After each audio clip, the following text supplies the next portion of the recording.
तो जीव गुणात्मक रूप से एक है, फिर भी उसमें अन्य गुणों के द्वारा प्रभावित हो जाता है। Although the living entity is also pure in consciousness, परंतु यह जिस प्रकार से अग्नि का स्फुलिंग, a spark of the fire, एक आग का जो पुल्लिंग है, स्पार्क है, वो स्पार्क अग्नि से दूर होता है तो फिर वो अग्नि के जैसा कार्य नहीं करता है। जब वो भौतिक वातावरण के संपर्क में आता है तो अपनी चमक को, अपनी ऊर्जा को, अपनी गर्मी को, अपने तेज को खो बैठता है, राइट। परंतु वो अग्नि का भाग था, और यदि वो अग्नि में बना रहेगा तो अग्नि के जैसा ही कार्य करेगा। Is this point clear? If it remains in the fire, it will act like fire.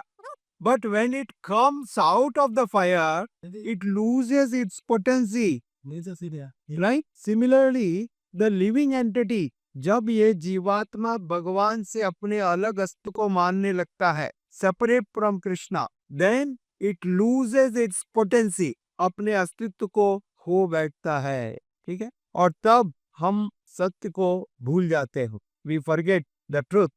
और जिस प्रकार से अग्नि का जो स्पार्क है, अग्नि का जो स्फुलिंग है, उसमें वैसी ज्वलनशीलता नहीं रहती। It has no that power to burn, नहीं वैसी गर्मी है, न अग्नि के समान गुण है। तो हमारा भी जो सच्चित आनंदमय गुण है, उस गुण का हम अनुभव नहीं कर पाते। जिस प्रकार वो अग्नि का स्पार्क, फायर का एक स्पार्क, उसका अनुभव नहीं कर पाता, वो कार्य नहीं कर पाता। कार्य करने के लिए उस स्पार्क को मूल अग्नि में रहना पड़ेगा, right, connected with the fire. If we are disconnected, we will not have the potency, हमारे अंदर वो क्षमता नहीं रहेगी, ये संभव नहीं है।